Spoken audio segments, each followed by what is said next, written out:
Hello friends, welcome back to our channel. तो दोस्तों, तुम्हें कभी ऐसा फील हुआ है कि सब कुछ नॉर्मल लग रहा है लेकिन अंदर से एक अजीब सा डाउट आ रहा हो, जैसे दुनिया बिल्कुल ठीक चल रही हो पर तुम्हें पता हो कि कुछ गलत है। और बस एग्जैक्टली वही फीलिंग ये ट्रेलर देता है। यहाँ एक नई डायनासोर मूवी आ रही है इस समर में, the end of oak street. और ऑनेस्टली मैं बिल्कुल भी इस चीज के लिए रेडी नहीं था। मतलब जब मैंने पहली बार इस प्रोजेक्ट के बारे में सुना था और जब इसका नाम फ्लावरविल स्ट्रीट था, तब लगा था कि हाँ, इंटरेस्टिंग होगा और ये एक और क्रिएचर बेस्ड या डायनासोर टाइप फिल्म होगी। पर जो हमने अब टीजर में देखा है तो ये कुछ और ही लगता है। यहाँ ये कोई सिंपल डायनासोर मूवी नहीं लग रही, बल्कि ये कुछ ज्यादा ही इंटेंस होने वाली है। तो दोस्तों, चलो बात करते हैं इसके बारे में। यहाँ ट्रेलर के फर्स्ट फ्यू सेकंड्स में ही एक चीज क्लियर हो जाती है कि ये मूवी जल्दी में नहीं है और ये तुम पे चिल्लाती नहीं है, ये तुम्हें फोर्स नहीं करती देखने के लिए, ये बस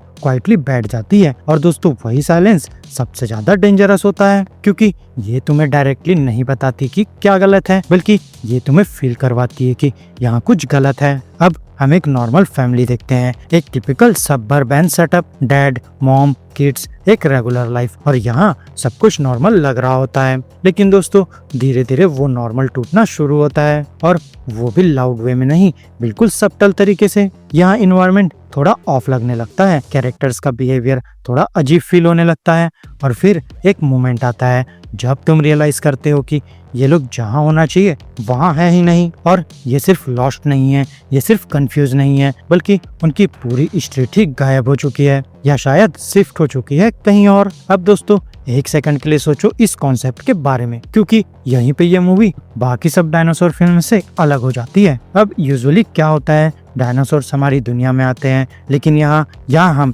या कम से कम हमारा एक हिस्सा उनकी दुनिया में चला जाता है। और ऑनेस्टली ये आइडिया काफी डिस्टर्बिंग है, क्योंकि पावर डायनेमिक कम्प्लीटली फ्लिप हो जाती है और यहाँ कोई कंट्रोल नहीं है, कोई फेंसेस नहीं है, कोई लैब्स नहीं है, कोई साइंटिस्ट नहीं जो सेफ डिस्टेंस से ऑब्जर्व कर रहे हो, बल्कि यहाँ सिर्फ नॉर्मल लोग हैं जो एक ऐसी जगह फेंक दिए गए हैं जहाँ उनका कोई कंट्रोल नहीं है। और दोस्तों, इसी वजह से ये कॉन्सेप्ट इतना स्ट्रॉन्ग लगता है। यहाँ ये एडवेंचर नहीं है, ये डिस्कवरी नहीं है, बल्कि ये सर्वाइवल है, रॉ, अनकंफर्टेबल, रियल सर्वाइवल। अब सोचो, तुम अपने घर में बैठे हो, same room, same furniture, same गली, लेकिन बाहर कार्स की जगह जंगल है, और जंगल में कुछ है, कुछ जो तुम्हें देख रहा है, कुछ बड़ा, कुछ डेंजरस, कुछ जो तुम्हारी दुनिया का हिस्सा ही नहीं है। और दोस्तों, वही कॉन्ट्रास्ट, फैमिलियर और एलियन का मिक्स, वही यहाँ असली फियर क्रिएट करता है। वहीं फिर ट्रेलर की एक और स्ट्रॉन्ग बात यह है कि ये यहाँ हमें बहुत कम दिखाता है। यहाँ कोई बड़ा एक्शन नहीं,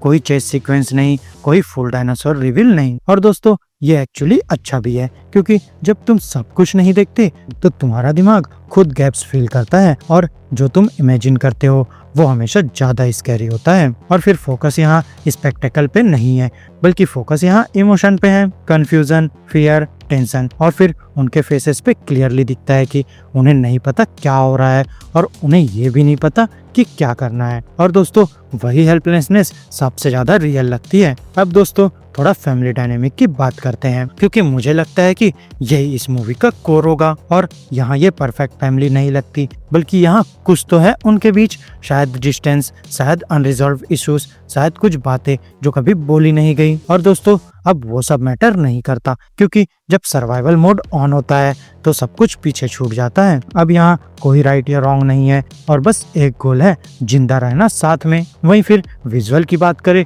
तो कुछ शॉट्स जेन्युइनली याद रह जाते हैं, स्पेशली वो फॉग वाला नेबरहुड शॉट। यहाँ फॉग का यूज मूवीज में एक स्पेसिफिक पर्पस के लिए होता है। यहाँ वो चीजों को छुपा देता है, यहाँ वो अनसर्टेनिटी क्रिएट करता है, और तुम्हें पता ही नहीं होता कि डेंजर कितना क्लोज है। और दोस्तों, मुझे पक्का लगता है कि ये मूवी उस टेंशन को फूल करेगी, ना कि जंप स्केयर्स के थ्रू, बल्कि स्लो क्रिपिंग ड्रेड के थ्रू। दोस्तों, फिर आते हैं स्मॉल सर्वाइवल डिटेल्स पे। यहाँ एक किड को बो एंड एरो यूज करते हुए देखना, ये एक छोटी सी चीज लग सकती है, पर ये बहुत कुछ बताती है। यहाँ ये बताता है कि इनके लिए कोई हेल्प नहीं आने वाली, कोई रेस्क्यू नहीं, कोई बैकअप नहीं, और जो भी करना है इन्हें खुद करना है। और दोस्तों, ये चीज मूवी को ग्राउंडेड बनाती है। यहाँ ये फील होता है कि हर डिसीजन इम्पोर्टेंट है और हर मिस्टेक डेंजरस हो सकती है। और हाँ, डॉग। अब जब भी कोई मूवी में डॉग होता है ना, तो ऑडियंस ऑटोमेटिकली इमोशनली इन्वेस्ट हो जाती है, और यहाँ भी वही होने वाला है। अब सच बोलो तो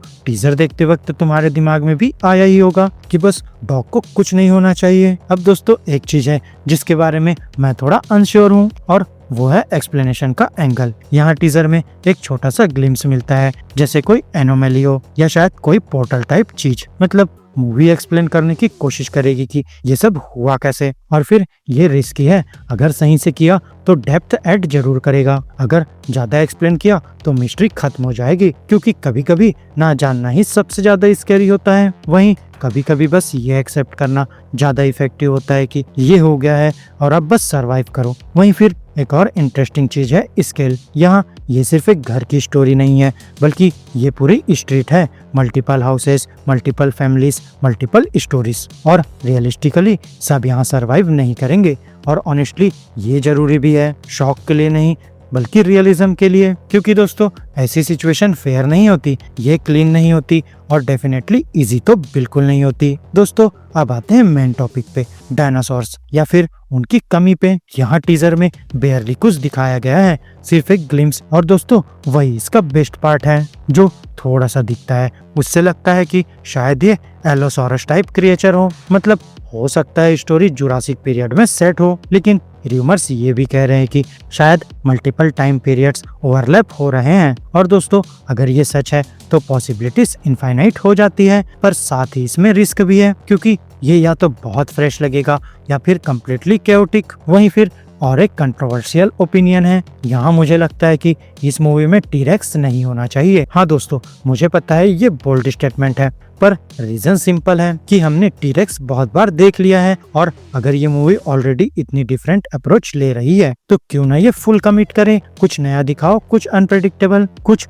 जो ऑडियंस एक्सपेक्ट ना करे। तो एंड ऑफ द डे इस मूवी को स्पेशल डायनासोर्स नहीं बना रहे, बल्कि इसका आइडिया बना रहा है। यहाँ सेफ चीज को अनसेफ जगह पे डाल देना, फेमिलियर को अनफेमिलियर बना देना, और एक ऐसी सिचुएशन क्रिएट करना जहाँ सर्वाइवल गारंटीड नहीं है। और दोस्तों ऑनेस्टली इस टीजर के बेसिस पे लगता है मूवी ये सब समझती है। यहाँ ये लाउड होने की कोशिश नहीं कर रही, ये इम्प्रेस करने की कोशिश नहीं कर रही, बल्कि ये बस धीरे धीरे तुम्हें अपने अंदर खींच रही है और तुम्हें अनकंफर्टेबल फील करवा रही है। और दोस्तों, कभी कभी वही सबसे इफेक्टिव भी होता है। तो अभी हम सब कुछ नहीं जानते, और फिर पिक्चर अभी कंप्लीट भी नहीं है, लेकिन फर्स्ट इम्प्रेशन स्ट्रॉन्ग है। ये अटेंशन ग्रैब करता है, ये क्यूरियोसिटी बिल्ड करता है, और सबसे इम्पोर्टेंट ये तुम्हें कुछ फील करवाता है। तो दोस्तों, मूवी यहाँ 14 अगस्त को रिलीज होने वाली है, इसके लिए अभी टाइम है, और शायद इसके और ट्रेलर्स भी आएंगे। पर अगर फाइनल फिल्म ने ये टोन मेंटेन रखा तो ये कुछ जेन्युइनली यूनिक बन सकती है। तो अब तुम बताओ,